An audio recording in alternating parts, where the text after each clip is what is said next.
to Ruston, Louisiana, Joe IA Stadium, home to the Bulldogs of Louisiana Tech. As we'll see a squad from Conference USA, the Florida Atlantic Owls, taking on a squad hoping to prevent another L this week, the Louisiana Tech Bulldogs. For EA Sports College Football, Reese Davis with you alongside David Pollack and Jesse Palmer. Time to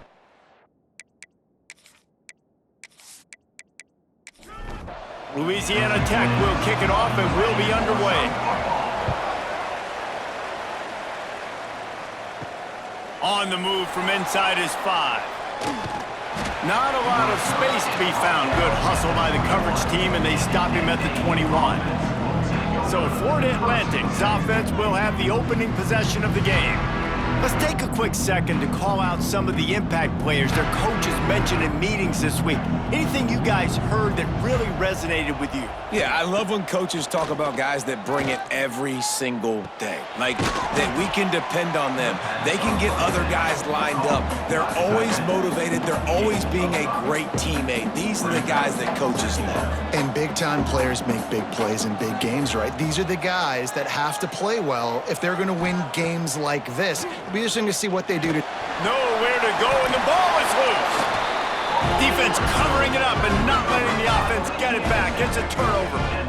And that is exactly how you draw it up. You get to the quarterback, but you get the football out. You hit him, you try to rank it out. Great job by the defense. Getting the sack, getting the fumble.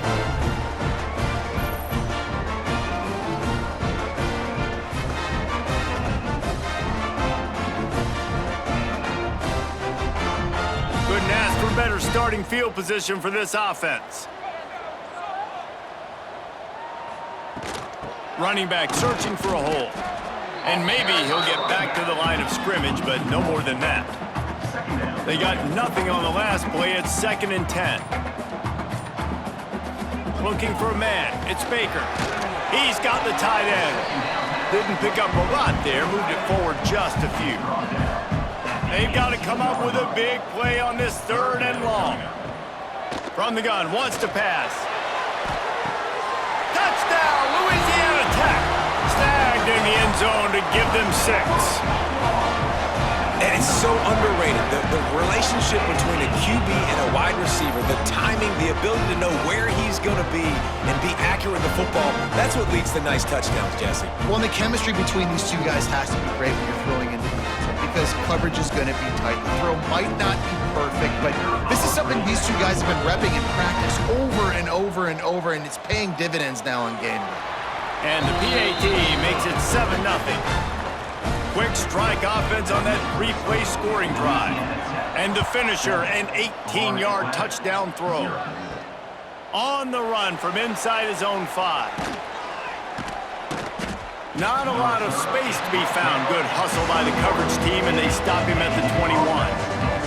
They'd love to put a long drive together here as they start from their own 21. The give to the left side. Maybe picked up a couple. He's down at the 24. Florida Atlantic races to the line. And that wasn't a big game, but look at the offense. Right back on the ball, ready to call a play, ready to go fast. Looking to fire. Finds a soft spot in the middle. He's brought down, but it'll be enough for a 1st down. New set of downs after the completion. Well, the defense makes the tackle. They give up the 1st down. They've now got to communicate the next play call. They can't substitute because the offense is going fast. And the offense has a little bit of success, and what do? They push that turbo button right back on the line, ready to run another play. From the gun, they'll try the middle. This junior making his presence felt and making the stop after a short gain. As they get set to snap it, time winding down here in the quarter. Bully ball on 3rd and short. And boy, is he close to that 1st down, maybe just a couple of inches short. We've reached the end of the quarter, guys, and Louisiana Tech is on top. Guys, let's have a look at the stats as we've played 1 period.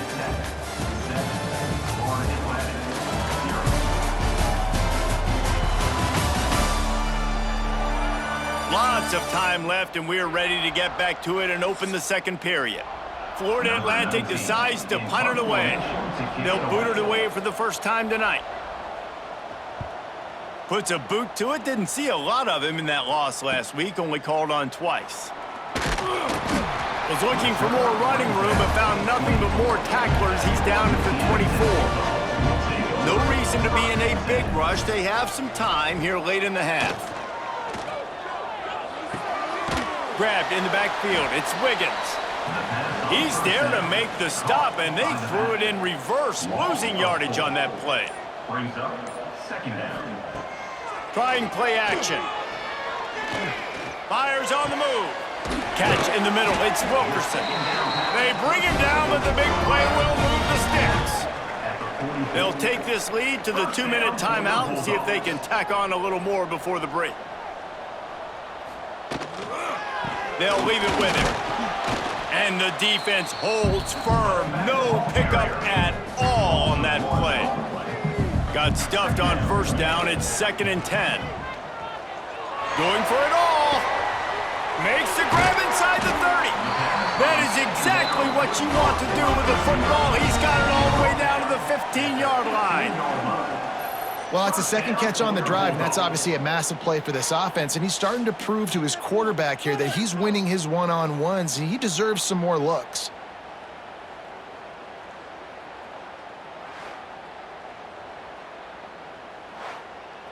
The Bulldogs getting set on 1st and 10.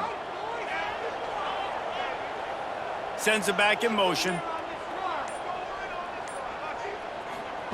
From the red zone, looking for a space. Got his man down the middle. That completion will take it close to the 5-yard line. They'll mark it at the 6. Going to work on 2nd down in the red zone is still some ground to cover to pick up that first down. He pushes it forward all the way to the 2-yard line. There's a timeout on the field. Tight game here late in the first half. On 1st and goal, let's see what Louisiana Tech does. Dropping back, it's Baker. Trying to bull his way in. And that defense is there to guide him out of bounds after a short gain. Now on 2nd and goal. Trying to run it in. And he takes it in for the score. Touchdown, Bulldogs! And that's the way you execute on offense, man. You keep your foot on the gas, try to make this a 2-score game. You do with that touchdown. This offense executing beautifully. The defense is going to have to find something in the second half to get some stops.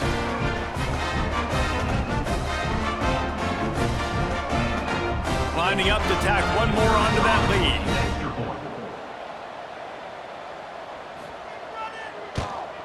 And the extra point makes it 14-0. Let's go to the studio now and check in with Kevin Connors. Kevin, what do you got? Big one this week in the SEC. Heck, they're all big ones in that conference. Ole Miss has the lead right now, but I don't care if it's Archie or Eli back there. We've come to learn that no lead is safe inside Vaught Hemingway. They're up by a field goal over South Carolina. We'll keep an eye on things until the final horn in a game that could shake things up a bit in the SEC. Thanks for the update on that one, Kevin. Let us know when it goes final. And this one will be stopped for no gain. The hurry up now, 2nd down, clock ticking. Wants to go up top. Under fire. And the defense makes a play. They get the quarterback down at the 26. Timeout called here by the defense. It's the first one they've used this half. On the run, it's Sands. And how about that alertness and that swarming D to keep him from getting the first down? Quick timeout by the defense here, trying to make sure everyone has the same call. The kick is on its way. All the way back to the 15. Pretty solid coverage there, and they'll stop him at the 26.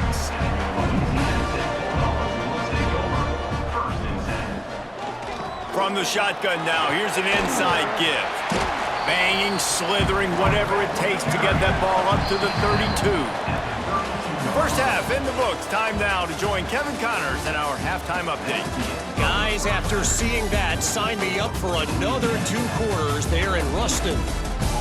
And how do we possibly begin without singing the praises of this receiver?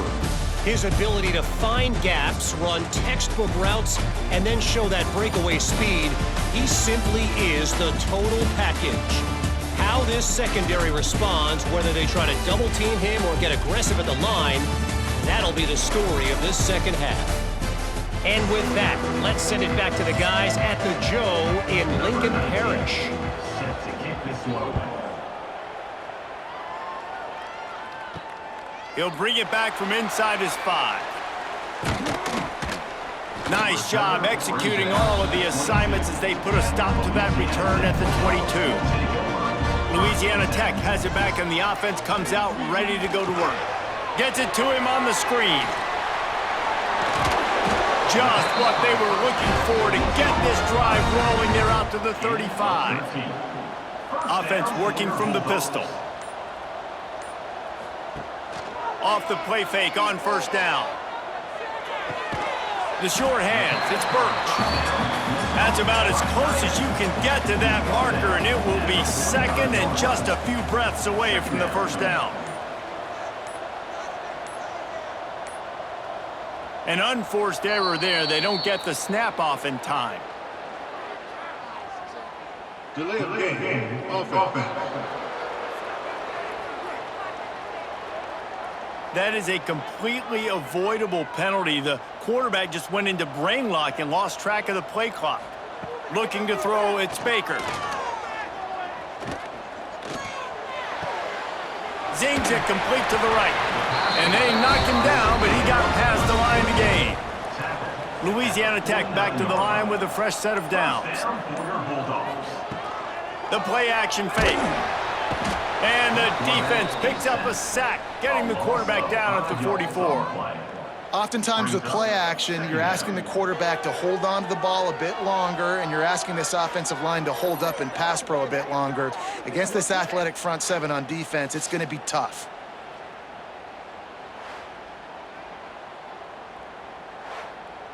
And the Bulldogs trying to find their way forward after the big loss on the last play.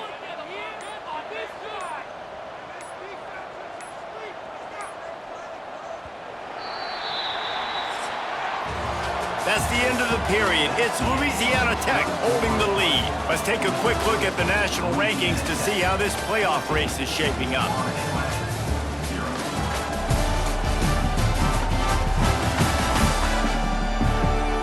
One more quarter to play, and it might be unlikely, but hey, it's college football. Comebacks happen.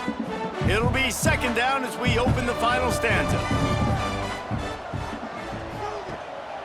They'll keep it on the ground. The clock is on their side. Quick timeout called by the defense, stopping the clock to save as much time as possible for their offense. It'll be third and long. He's looking downfield to throw. He's not going to make it. What a job by this defense to stop him in his tracks. Defense uses a timeout quickly, trying to get that ball back and preserve time for their offense. A fairly short distance here toward the sidelines, not his best work. Personal foul. Roughing the kicker. Defense. So the decision has been made, and the coach will take the penalty. Man, oh man, those types of penalties just drive defensive coordinators crazy. Was fourth down, now first down. Timeout called there by the defense, desperate to get the ball back and save as much time as possible. Got 3 on first down, it's 2nd and 7. Back to throw, it's Baker. Grabbed over the middle, it's Gandy. Brought down at the 26-yard line after a pickup of 10 yards on the play, and it'll be a first down. Leaves it with the back. They'll knock him down for a loss of a couple. We've reached the 2-minute timeout, and the clock is definitely on their side. They'll just try to run it out here. The Bulldogs now with a long way to go to pick up the first down. This junior making his presence felt and making the stop after a short gain. 3rd and long coming from the 27-yard line. You can make a field goal from here, just don't take a negative play. Fires downfield. Got his man to the left. Huge game before he goes out of bounds, and now they've got it 1st and goal. And they'll take a knee, the universal symbol for we have this thing in hand. In the postgame, if you start asking about the offensive struggles, the coach is probably going to say, let me tell you something, Mr. Television Announcer. They don't ask me how I won. They ask me if I won. That is all that matters, Mr. Television Announcer, but I think you'd want to play better on offense. You'd want to score more points, but Reese, Jesse, I want to learn as I win. I don't want to learn as I lose. And I know you're loving this one, David, because in today's era of modern